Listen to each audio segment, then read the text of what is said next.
like to prevent that from happening. This was another one that was written recently, and this one I kind of like. Basically what they've done is taken the same old information, the same case that doesn't have proof about where they are going to pay and how their finances work, and they put a slick PR guy in front of it. That's me. I'm just going to take this one as a compliment, right? No one's ever called me slick. I've never done PR a day in my life. Again, this isn't me trying to pick a fight. This is merely standing up because I'm not going to respond to these things, but it is exactly this type of misinformation, both characterized through these type of accounts and characterized through some of the other analysis that has been done, that I think is completely counterproductive to what you're ultimately trying to accomplish. And it doesn't just happen here. This is an article from last year. I gave a presentation at something called the Las Vegas Perspective, where they actually referred to me as the Justin Timberlake of economic forecasting events. If anyone ever does that again, I'm never going back to that event. That's absolutely ridiculous. You're better looking. Oh, thank you. No, my man, right there. Thank you. Right, I do think that in sort of transitioning about some of these things that's been said about me, we need to transition into some of the things that have been said about the project as a whole. I'm going to keep my fingers crossed that this little thing is going to work, but this is an article. This is a news account that was recently published, broadcast, I guess is the better way to do it. This, I think, in some ways demonstrates the contrasting issues and some of the things that we need to discuss. So I'm going to double click this. Hopefully my little thing will open up here.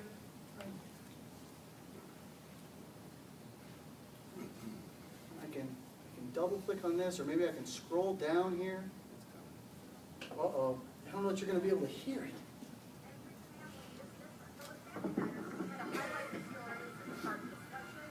Any good? You can...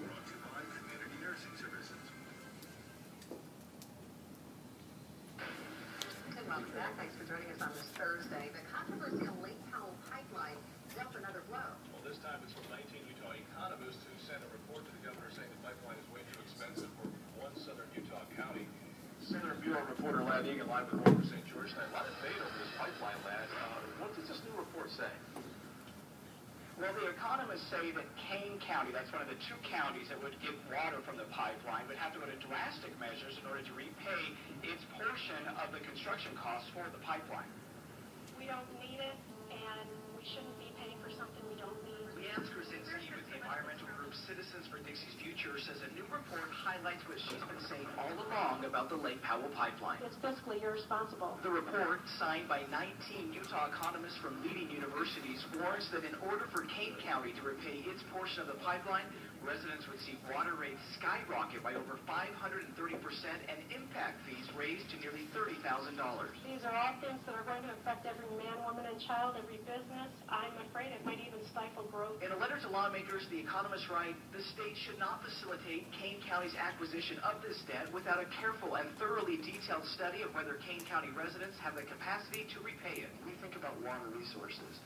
We need to think about planning a long time in the future. But Jeremy Aguero, who's been hired to analyze the economic impacts of the pipeline through nearby Washington County, says southern Utah needs to diversify its water resources as H2O is the area's lifeblood. In economic analysis, we're talking about keeping people employed, keeping the economy moving forward, making sure that the quality of life is preserved. As for the cost of the $1 billion pipeline, Aguero says it needs to be compared to the price of not having enough water and warns that shortages in just one part of Utah could cause economic problems elsewhere. Water instability happens in one county in Utah, and that makes the national news. It becomes problematic.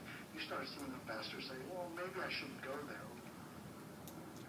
I did reach out to the State Division of Water Resources, and they tell me that these economists got one big thing wrong. They say that Kane County will not have to start repaying its portion of the debt until they actually start utilizing water from the pipeline, and they say that Kane County probably won't need the water from the pipeline for another 40 to 50 years, so it's then that they will have to start repaying. So, Mark and Amy, this debate keeps on going on, and either way, the pipeline is still stuck in all those environmental impact studies, so years away from any decision there, but interesting to see how all these things coming to light and how complicated this issue is. Back to you. We haven't heard the last of this one yet. All right. I agree. We haven't heard the last of this one yet. I actually had the opportunity to speak to Gabriel Lozado. He's the professor that penned the report. He and I had a couple of conversations now, and I certainly wanted to afford him the courtesy that was not afforded to me by having a conversation relative to what his analysis was. This is a copy of that analysis. It's in your documents. It's in your documents for today. I'm just going to kind of talk through a few of these things because I think that there are a couple of points here that are remarkably important to the discussion that we're embarking on here today. Number one is this is what the report said. Assuming a 50-year straight line debt repayment, the fully amortized cost of the project would be between $37.6 million a year and $70.2 million per year, more than the $10,300 reported in the districts, which in this case is the Washington County Water Conservancy District's 2011 net revenues. You know, a couple of things jump out at you here. I mean, the thing is that it's being compared to the net revenues in 2011 for a project that's down into the future. It also uses this idea of straight line amortization. For those that may not know, and forgive me, maybe everyone does here, but the concept of straight line amortization is that you take a total principal balance, like you would on your house, and you straight line it over a 30-year, 40-year, 50-year, 60-year period. That's essentially the analysis that was done here. Well, that's not really how the Lake Powell pipeline works. So we'll talk a little bit more about that goes. Now, I need to be completely upfront here.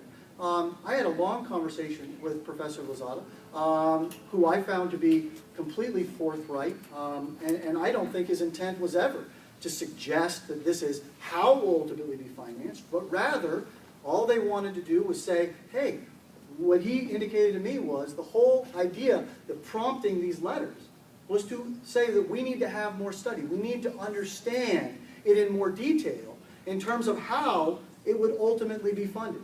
I will tell you that I walked through all of the models that they prepared with the professor.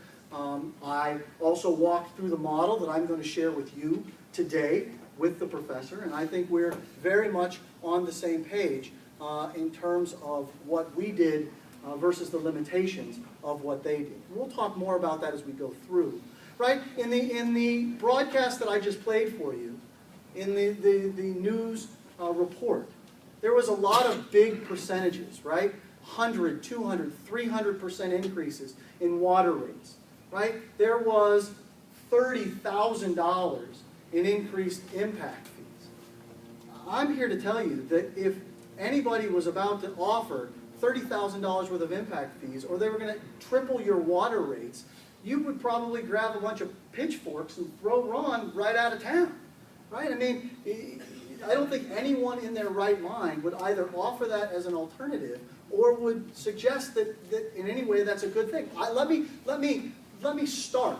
Let me take one step back, right? I promised you last time that it wouldn't make any sense to go through this exercise of trying to understand what the implications are of water resource development in Washington County if they weren't in some way financially reasonable. I'm back here today because I need to tell you that the analysis that's done here does not reflect the Lake Powell Pipeline Act. And it was never intended to. It specifically said, no, this doesn't reflect the Lake Powell Pipeline Act. And these are more of them. In order to pay the fees, additional debt service would be $47 million. They would have to increase by 900%, which is clearly problematic. A 900% increase in cost. I mean, they're right from the standpoint that that would have to be remarkably difficult. Now, I need to, forgive me for 1 second. I'm going to transition over for just one moment if you'll bear with me.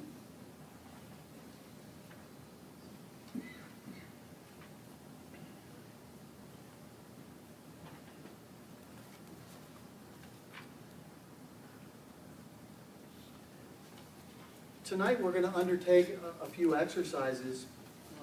There it is.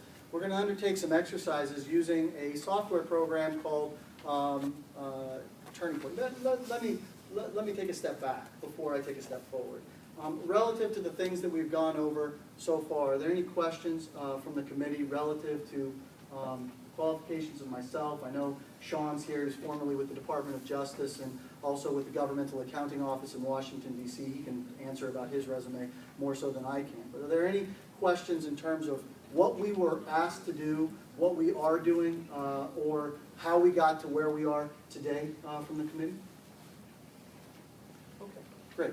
We're going to use a little tool to help us in our discussion today called Turning Point.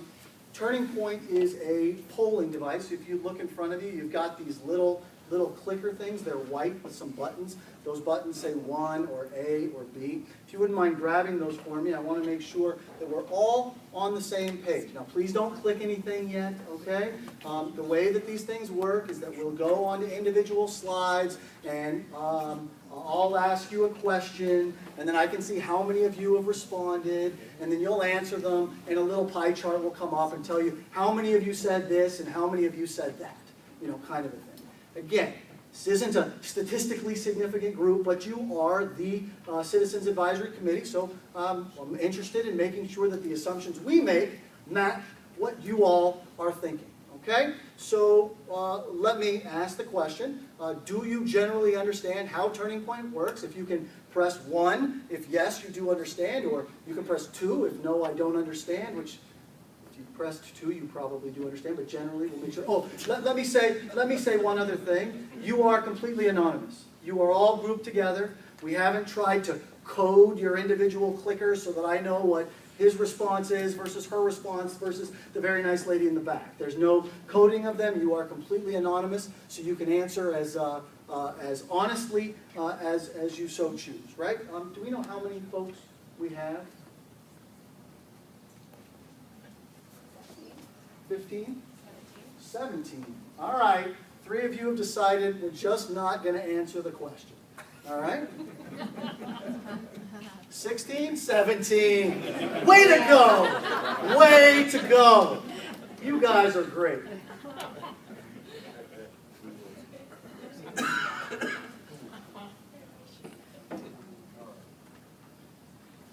Oh, look, somebody said no, and so now it's going to tell me it's not working for some reason. Let's boot it back up. I'm sorry about that.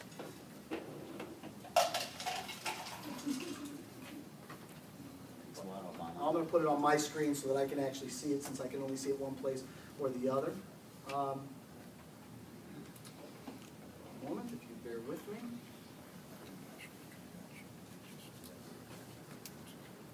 Might just have to tell them how to answer the first one. That's all right. That's all right. Whether you understand or not. All right, but we did have some people who said no. So let me ask the question, and I'm not trying to call anybody out, but if there's any questions that you have or something along those lines in terms of how this works, let me know what they are. Does anybody have any questions? Somebody just accidentally hit the number 2 instead of the number 1. It could happen. Right, let me also, and really, if you have questions, not now or anytime as we go through, please don't hesitate to just grab me. Just ask the question. I'm happy to try and answer this, okay? So let's try one more just to make sure we're kind of all on the same page. Generally speaking, is Utah's economy headed in the right direction? This is a common type of survey question. Let's just make sure we're all on the same page. I can't see whether that says 17 or not. 12, somebody thinking about it. All right, no worries. 1 is for the number 1, for yes, 2 is for the number 2. Almost there? All right.